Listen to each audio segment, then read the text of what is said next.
Hello बच्चों, सुप्रभात। मैं नंदकिशोर शास्त्री आज की संस्कृत व्याकरण कक्षा में लेके आया हूँ। बात करेंगे संस्कृत व्याकरण पर।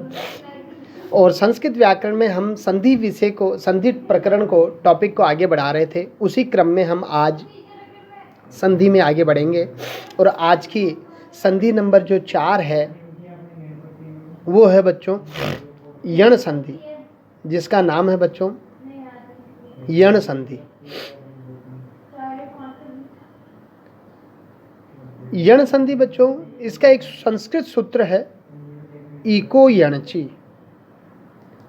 इको यणचि।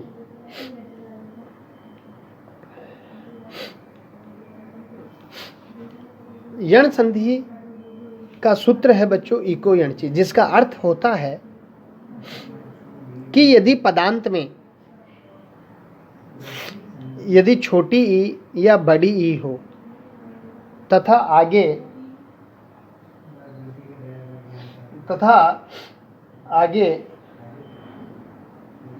कोई भी असमान स्वर हो, असमान स्वर हो,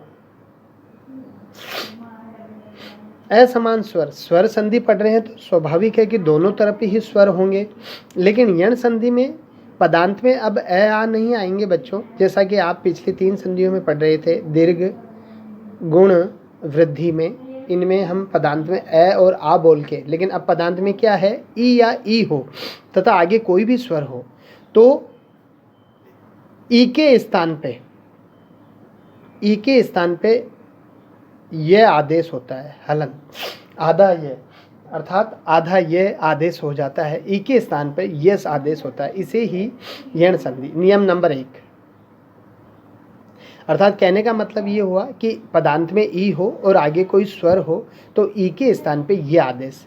नंबर दूसरा नियम है इसका, पदांत में ऊ हो तथा या बड़ा ऊ हो तथा आगे कोई भी सेम रहेगा, असमान स्वर हो तो ऊ के स्थान पे, दोनों में से कोई सा भी ऊ हो तो ऊ के स्थान पर व। इसी का तीसरा नियम है बच्चों, यदि पदांत में री हो या बड़ी री हो और आगे कोई भी वही सेम असमान स्वर हो तो री के स्थान पे र आदेश होता है। और बच्चों एक इसका ये 4 आदेश करता है यण संधि। यण संधि में हम 4 स्वर से युक्त संधि विच्छेद करते हैं, संधि पदों का संधि विच्छेद करते हैं। 4 स्वर जिसमें मिले होते हैं, ई, ऊ, री और लृ। यदि पदांत में लृ हो, यदि पदांत में लृ हो या फिर बड़ी लृ हो और आगे कोई भी असमान स्वर हो तो लृ के स्थान पे ल आदेश होता है। तो लृ के स्थान पे ल आदेश होता है बच्चों, मैं आपको बता देना चाहता हूँ। फिर से ध्यान दीजिए, आज की हमारी संधि का नाम है यण संधि। यण संधि का एक सूत्र है बच्चों इको यणचि, जिसका अर्थ ये होता है कि यदि पदांत में ई हो और आगे कोई भी स्वर हो, असमान स्वर अर्थात ई से भिन्न हो तो ई के स्थान पे ये आदेश होता है। यदि पदांत में ऊ हो, आगे कोई भी स्वर हो तो दोनों के स्थान पे ऊ के स्थान पे व आदेश होता है। यदि पदांत में री हो और आगे कोई भी असमान स्वर हो, असमान का मतलब री के आगे री नहीं होना चाहिए, ई के आगे ई नहीं होना चाहिए। यदि ई होगा तो वो तो दीर्घ संधि हो जाएगी, जैसा कि आपने दीर्घ में पढ़ा ए के आगे ए हो या ई हो तो आगे भी ई हो तो बड़ी ई हो जाती है। तो यण संधि में ई के स्थान पे ई के आगे कोई भी स्वर हो सकता है। ऐसे ही री के आगे कोई भी स्वर हो तो र आदेश और लृ के स्थान पे ल आदेश, ई के स्थान पे य आदेश, ऊ के स्थान पे व आदेश, री के स्थान पे र आदेश और लृ के स्थान पे ल आदेश।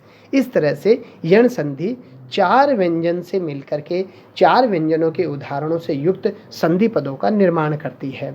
इको यणची इसका सूत्र है, यानी ई के स्थान पे य, उ के स्थान पे व, री के स्थान पे र और लृ के स्थान पे ल। उदाहरणों की ओर बढ़ते हैं। पहला उदाहरण ई का है। पहला उदाहरण ई का है बच्चों। ई में आपके आता है प्रति प्लस एकम। अब आप समझिए इसको, पदांत में ई है और आगे ए है कोई, तो पदांत में ई है, ई के स्थान पे क्या आदेश होता है, मैंने आपको ऊपर बताया यह, तो ई की जगह क्या हो गया यह। तो ती है यहाँ पर, ती में से ई निकला तो तय आधा बचा, तो प्र त, क्यों, क्योंकि ती में से आपने ई निकाल लिया, ई के स्थान पे यह कर रहे हो तो तय आधा ही बचेगा ना, तो तय आधा करो। आगे क्या हुआ य, ई के स्थान पे यह आदेश हो गया और बाकी ये जो आगे के स्वर है वो तो मिला दीजिए। ए की मात्रा लगाइए, ए कम अर्थात प्रत्येकम। प्रति प्लस एकम बराबर प्रत्येकम, ई के स्थान पे यह आदेश हो गया जैसा कि आप यहाँ देख रहे हैं। यदि इसका एक दूसरा मैं आपको बता दूं बच्चों, एक और उदाहरण देखिए आप।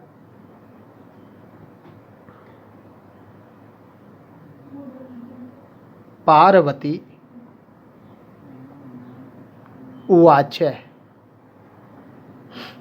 समझिए बच्चों, पदांत में बड़ी या ई कोई भी ई है, ई को क्या आदेश करते हैं यह, तो पार्वती का क्या हो गया, ई के स्थान पे यह आदेश हो गया तो पार्वत्य।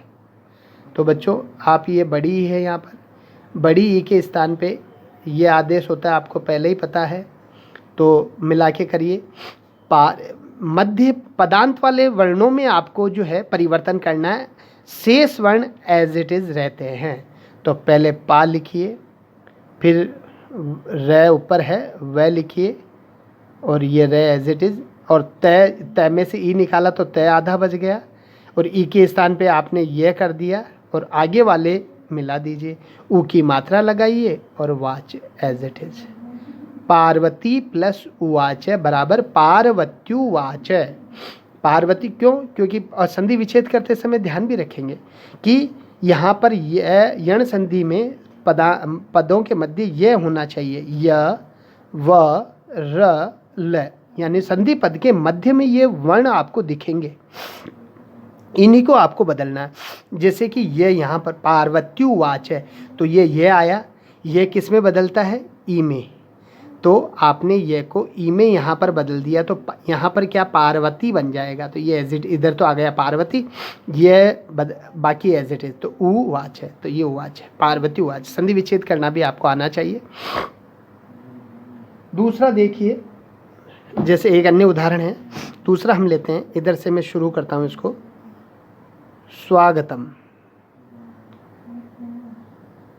बच्चों स्वागतम आपको मध्य में से देखना है, स्वागतम, तो यहाँ पर व दिख रहा है आपको, व किसके अंदर आता है, ऊ के स्थान, व यण संधि में आता है, आपको पहले तो ये ध्यान होना चाहिए। व बदलता है किसके स्थान पे, ऊ के स्थान पे, तो यहाँ पर ये व है, ये व तो बदल जाएगा किसमें, ऊ में, तो इसमें ऊ की मात्रा लग जाएगी, यानी पदांत में क्या आ गया सु, व ऊ में बदल गया तो यहाँ सु बन गया, सु, और बाकी अन्य वर्ण एज इट इज, तो वह बदल गया ऊ में, सु प्लस आगतम, आगतम स्वागतम। समझिए वापस क्या हुआ, सु प्लस आगतम हो और आपको संधि पद बनाना हो, तो पदांत में ऊ हो तो मैं यण संधि क्या कहती है, पदांत में ऊ हो तो ऊ के स्थान पे वह कर देती है, तो पदांत ऊ है, ऊ के स्थान पे वह आदेश हो गया, तो क्या बना स में से ऊ है, ऊ के स्थान पे वह, तो ऊ निकल गया तो स में वह मिलाएंगे तो स्व, और बाकी का जो स्वर है वो मिला दीजिए पद, बाकी आ की मात्रा लगा दी आपने और एज इट इज स्वागतम। इस तरह से एक अन्य उदाहरण लीजिए बच्चों, देखिए मधु प्लस अरि,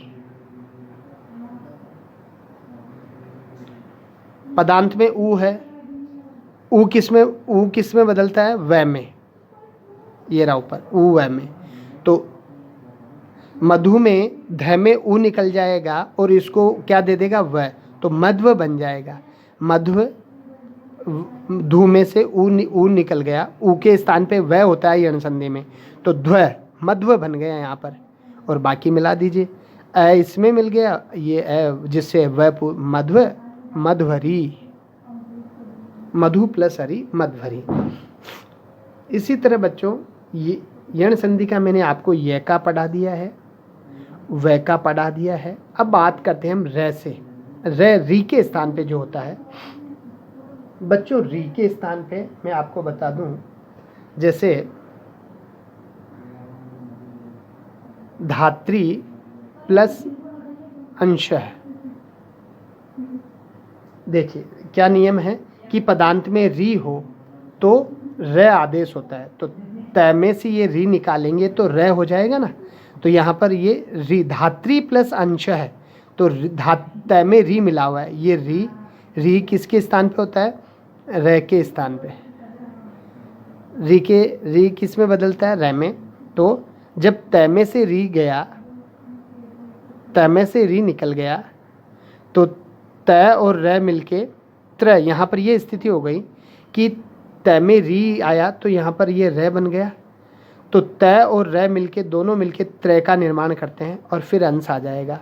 तो यहाँ पर धात्री, तय में री निकला तो त्र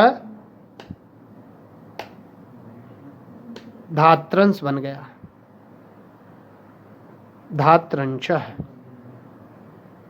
धात्री प्लस अंशः बराबर धात्रंशः।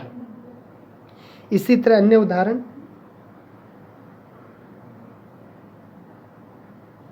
ये ऋकारांत शब्द है बच्चों। ऋकारांत में यण संधि का री वाला नियम लगता है। पितृ प्लस आज्ञा, आप देखेंगे तो पितृ, फिर ऋकारांत पदांत में क्या है? री। जब री होता है तो री के स्थान पे र आदेश, तो तय और र मिलके पित्रा, और आ इसमें मिल गया आ की मात्रा पित्राज्ञा। पितृ प्लस आज्ञा बराबर पित्राज्ञा। धात्री प्लस अंश बराबर धात्रंश। अब ये का हो गया, व का उदाहरण हो गया, री। अब लेते हैं बच्चों हम ल होता है री के स्थान पे। जैसा कि आप देखेंगे बच्चों, री प्लस आकृति, ली प्लस आकृति। पदांत में लिरी है, पदांत में लिरी है, लिरी के स्थान पे ल आदेश। ऊपर देखिए आप, मैंने आपको यहाँ पर बताया लिरी के स्थान पे ल आदेश होता है, तो लिरी के स्थान पे पूरा, जैसे री के स्थान पे आपने र किया तो लिरी के स्थान पे ल, बाकी में ये पूरे लिरी के स्थान पे ल आदेश हो गया, और मिला दीजिए लाकृति। आगे क्या है? आकृति, तो एज इट इज़ लाकृति बन जाएगा, आ की मात्रा लग गई। इस तरह से आपकी यण संधि भी पूरी होती है। यण संधि का शॉर्ट ट्रिक नियम यही है बच्चों कि पदांत संधि पदों के मध्य यदि यह है, यदि वह है, और यदि र है और ल है, य व और य वर, यदि ये पद हैं तो इनसे पूर्व आधा व्यंजन होगा, आधा व्यंजन अवश्य होगा। ये शॉर्ट ट्रिक है, आप सभी उदाहरणों में देखेंगे। जैसे यह है, यह से पहले आधा अक्षर तय है, यहाँ पर यह है, इससे पहले आधा है, यहाँ पर वह है तो इससे पहले स आधा है, यहाँ पर वह है तो इससे पहले ध आधा है, यहाँ पर त्र है तो इससे पहले तय आधा है। तो इसी तरह से संधि का नियम यण संधि में यही है कि यण संधि को फिर से हम दोहरा लेते हैं बच्चों आपका नॉलेज के लिए। फिर से मैं बता दूं, यण संधि का एक सूत्र है इको यणची, जिसका अर्थ होता है ई के स्थान पे यह करना, उ के स्थान पर वह होना, री के स्थान पे र होना और लरी के स्थान पे ल होना।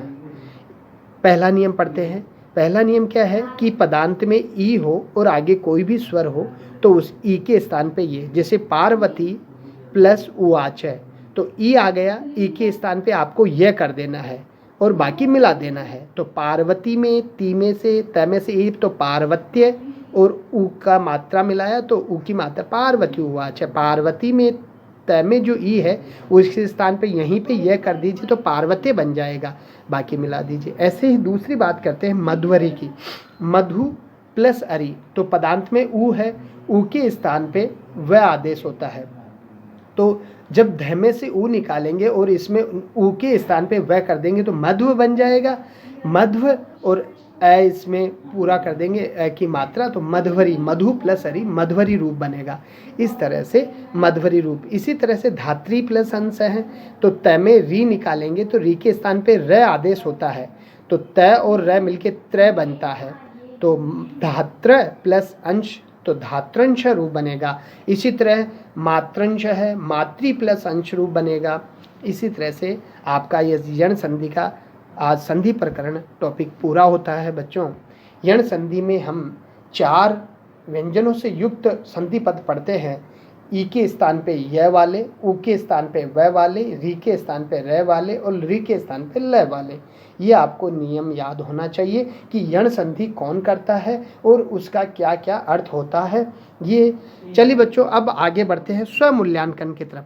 अर्थात ये एक संक्षिप्त अभ्यास कार्य आपको करने के लिए दिया जा रहा है, जिसको करके आप इसमें आपने कितना सीखा उसका आप स्वयं मूल्यांकन कर सकेंगे।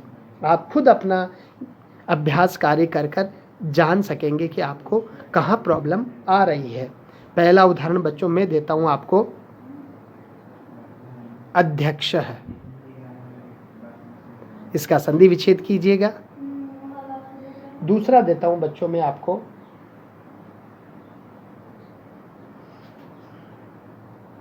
प्रतिवाच।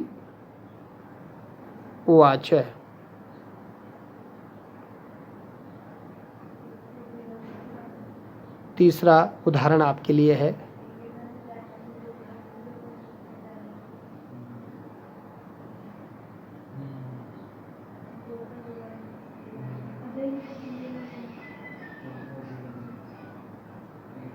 तनवंगी।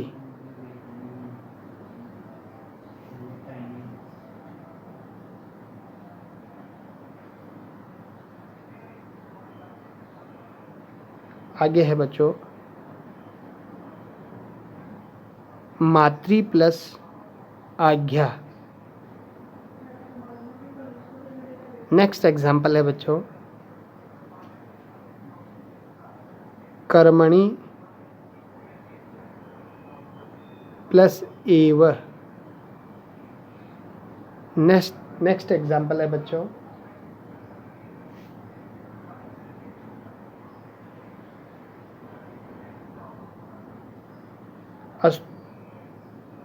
जलेषु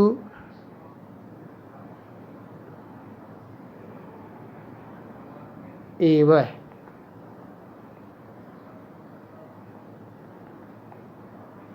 और लास्ट एग्जाम्पल है बच्चों आपके लिए लाकृति। इस अभ्यास कार्य के आंसर आप कीजिएगा और अपने उत्तरों की जांच आप खुद कीजिएगा। आगे आने वाली वीडियो में मैं भी आपको इन प्रश्नों के उत्तर, इस अभ्यास कार्य के आंसर्स आपको बताऊंगा। आप एक बात को ज़रूर ध्यान दें, आप मेरे इस वीडियो को लाइक और सब्सक्राइब अवश्य करें, जिससे कि आपको आने वाले समय में और अधिक से अधिक मोर अपडेट आपको समय समय पर मिलती रहे और आप इसी तरह से हिंदी और संस्कृत में घर बैठकर अपने अध्ययन को सुचारू और व्यवस्थित रूप से निरंतर जारी रख सकें। Thank you.